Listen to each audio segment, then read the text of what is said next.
O Senhor esteja convosco. Ele está no meio de nós. Proclamação do Evangelho de Jesus Cristo segundo Mateus. Glória a vós, Senhor. Naquele tempo, disse Jesus aos seus discípulos: Ficai atentos, porque não sabeis em que dia virá o Senhor. Compreendei bem isso. Se o dono da casa soubesse a que horas viria o ladrão, certamente vigiaria e não deixaria que a sua casa fosse arrombada. Por isso também vós ficai preparados, porque na hora em que menos pensais, o Filho do Homem virá. Qual é o empregado fiel e prudente que o Senhor colocou como responsável pelos demais empregados para lhes dar alimento na hora certa? Feliz o empregado cujo Senhor o encontrar agindo assim, quando voltar. Em verdade vos digo, ele lhe confiará a administração de todos os seus bens. Mas se o empregado mal pensar, meu senhor está demorando, e começar a bater nos companheiros, a comer e a beber com os bêbados, então o senhor desse empregado virá no dia em que ele não espera, e na hora que ele não sabe. Ele o partirá ao meio, e lhe imporá a sorte dos hipócritas. Ali haverá choro e ranger de dentes. Palavra da salvação. Glória a vós, Senhor. Muito bem, caríssimos irmãos, também rádio ouvintes, que é da Paróquia São Paulo VI, Padre Pablo. Vamos refletir. Uma curiosidade, essa primeira carta aos Tessalonicenses é a primeira carta escrita do Novo Testamento. E, consequentemente, a primeira carta escrita por São Paulo. Então, São Paulo é alguém assim que não tem nem como ficar descrevendo extraordinário, mas claro, é muito claro das primeiras cartas, as últimas cartas, como ele vai amadurecendo, né? Primeiro ele oscila muito, tanto na questão da empolgação, quanto do drama, né? Ele fica dramático, porque eu estou fazendo em lágrimas essa carta. E depois, nas últimas cartas, é mais teológica, e ele já preso. Tanto é que tem gente que fala que não é o mesmo autor. Alguns teólogos, sabichões, que se acham mais sábios do que, né? Uma vez, lá em Roma, eu fui na discussão de tese de doutorado de um amigo meu, padre da Colômbia. E ele começou a falar, porque São Paulo, na carta aos Coríntios, e o autor de Efésios. Foi autor de Efésios, fiquei perdido, né? Foi por que eu não falo São Paulo aos Efésios? É justamente por causa da diferença de estilo, né? E aí, na hora da primeira discussão da banca, o primeiro professor falou: interessante como você tem a certeza de que não seja Paulo. Você já escreveu um texto com 20 anos e um texto com 45, com 50? Você acha que o estilo é o mesmo, a forma? Você tem certeza que é outro autor, ao invés de ser o mesmo autor, mais maduro? Aí ele, não, pode ser. Aí eu dá vontade de levantar e pegar um cinto. Porque como é que ele faz uma apresentação, né? Mas fecha o parênteses. Então é a primeira carta. Então aqui você vai ver a empolgação de São Paulo da conversão do povo. Está empolgado, como se fosse Mãe que gera os filhos, né? Olha só, irmãos, ficamos confortados em meio de toda a angústia e tribulação que a gente está passando, pela notícia acerca de vossa fé. Primeira carta que ele escreve. Agora sentimos-nos reviver, porque vós estáis firmes no Senhor. Olha que alegria é para um pastor ver o povo, né? Como eu fico feliz quando o povo nem dá tanta moral para mim, mas é apaixonado por Jesus. Duas coisas me incomodam, né? A frieza por Jesus agora que essa paróquia realmente eu vejo que o Espírito Santo está bem presente, porque não tem apego a mim, igual o povo lá tem gente de fora que fala que eu faço uma paróquia muito personalista. E na verdade, eu vou para lá, ninguém nem olha para mim. Vem para a igreja, resolve, vai para lá. Isso para mim é uma alegria. Ou seja, o foco está aqui, em Cristo. Por outro lado, respeita o sacramento, né? Quando tem que confessar, quando tem que ir na missa. Que é um milagre isso. Reconhece as minhas fraquezas, corrige, reza.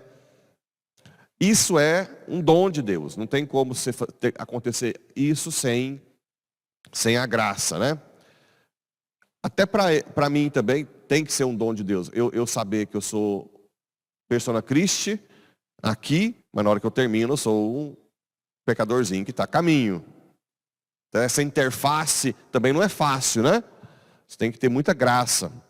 Então São Paulo diz, noite e dia rezamos efusivamente para vos rever e completar o que ainda falta da vossa fé.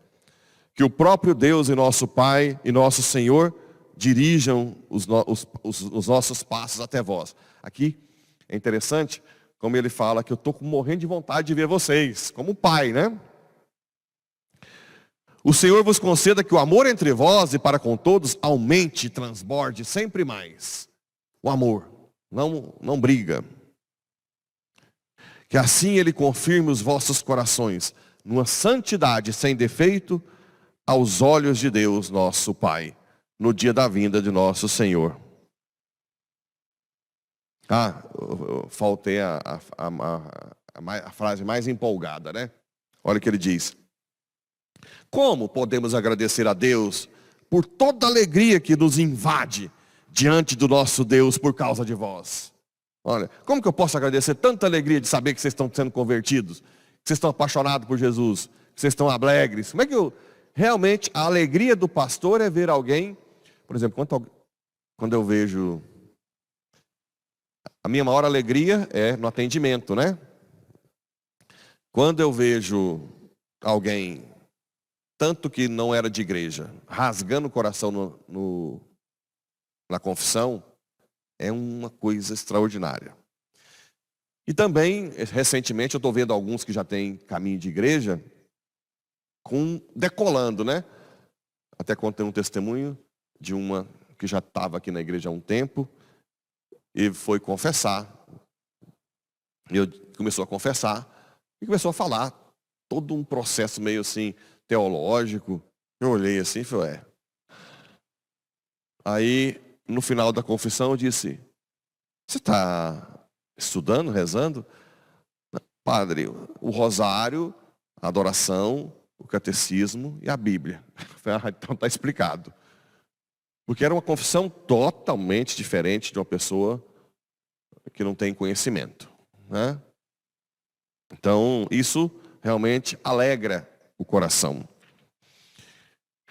E no Evangelho, Jesus, o tempo inteiro, pede para nós estarmos preparados. O que é estar preparado? É estar pronto? Não. É estar lutando. É aquilo que eu falei ontem. Unidade de vida. Se a mesma pessoa, se eu faço cagada lá em casa, isso não impede de eu ser salvo ainda. Desde que eu pegue a minha cagada, chamo o padre e falo, olha, eu fiz isso, me dá o perdão. Agora, se eu começo a ter dupla vida, isso é um veneno para a alma. Se eu faço as minhas besteiras lá, escondo de todo mundo, e aqui eu sou né? todo moralista, e lá outro, isso também serve para todo mundo. A única coisa que destrói a alma é essa dupla vida. Porque a pessoa que cai e confessa e levanta, confessa e levanta, se ela estiver assim, quando Jesus chegar, ela está preparada. Ah, mas ela está caindo. Não, mas ela está em luta. Deus não quer resultado, Ele quer luta. Ela está sendo forte para... Não, eu sou esse traste, mas eu quero a graça de Deus. Isso é estar preparado. Não é estar pronto, ninguém vai estar pronto. Todo mundo está a caminho, até o último suspiro, né? Então aqui ele fala que a gente deve estar vigiando. Uma outra curiosidade, na primeira carta aos Tessalonicenses, se vocês lerem lá, Paulo vai falar para o povo assim: convertam-se, porque Deus está chegando, Jesus está vindo. E aí ele teve notícia que algumas pessoas pararam de trabalhar. E falaram que não, então Deus já está chegando, eu vou ficar aqui de boa, esperar Ele chegar. Aí na segunda carta aos Tessalonicenses já diz: não, mas não é tão perto assim não. Vocês têm que, né? Aí tem os poderosos biblistas que falam que acham que o autor é diferente. Porque um fala que a escatologia está próxima e a segunda carta está longe. Nossa. Simplesmente é mudança pastoral. Ele teve notícia de que algumas pessoas pararam de trabalhar. Né? Então ele fez uma outra carta pastoral dizendo: gente, quando eu falo está vindo, aí vocês têm que pegar mais firme no chifre do boi, ué. Né? Tem que trabalhar. Aqui entra também, foi até bom falar isso, aquela má interpretação que é muito comum, principalmente na sociedade estressante, que é desvincular o trabalho cotidiano da oração, né? Para muita gente, o trabalho do dia a dia não é lugar para Deus. Certo? Para São José Maria Escrivá, é no cotidiano que está a presença de Deus. É a dona de casa no lavar o banheiro. É ali que vai ter um mistério de estar em comunhão. É quem está trabalhando no dia a dia, aquela coisa maçante. Quando você oferece aquilo para Deus por amor, ali tem um mistério da alegria e da conversão. E você transforma toda a sua vida numa oração. Quando São Paulo diz: orai sem cessar, ele não está falando: sou contratado hoje na empresa, aí no outro dia eu estou lá, desculpa, agora é a hora do meu rosário. Vocês vão tomando conta aí, né? Não vai durar 2 dias o meu emprego. Não é isso que São Paulo está falando. Quando ele diz orar sem cessar, é fazer do seu trabalho cotidiano algo sobrenatural. Como é que a gente faz algo sobrenatural de algo cotidiano? Como é? O que a gente põe? O amor. Santa Teresinha dizia: não importa se você pega um papel no chão, se você pega por amor a Deus, o seu ato se torna eterno. Olha que grandiosidade. Então, uma vez eu vi um prefeito da congregação da Doutrina dos Santos, numa entrevista, alguém perguntou: o que tem que ser o santo? O que tem que fazer para ser santo? E ele disse: muito humano. Como assim? Muito humano. Aí ele disse: tem muita gente que acha que santo tem que fazer coisas extraordinárias, como Padre Pio e tantos outros. A mãe de Carlo Acutis também fala isso, né? Meu filho não tinha nada de extraordinário. Nada. Ele só fazia bem o cotidiano. A missa, a escola, trabalho, só. Dona de casa, mãe, pai. Se você põe amor naquilo, aquilo se torna sobrenatural. Isso é o segredo da santidade. Então vamos pedir essa graça, São Paulo, né? Que ele nos interceda, para que lá do céu também ele tenha alegria. Aqui na Paulo VI, querendo ou não, São Paulo VI escolheu o nome por causa dele, que ele nos dê a graça de achar alegria e santidade na vida cotidiana. Assim seja.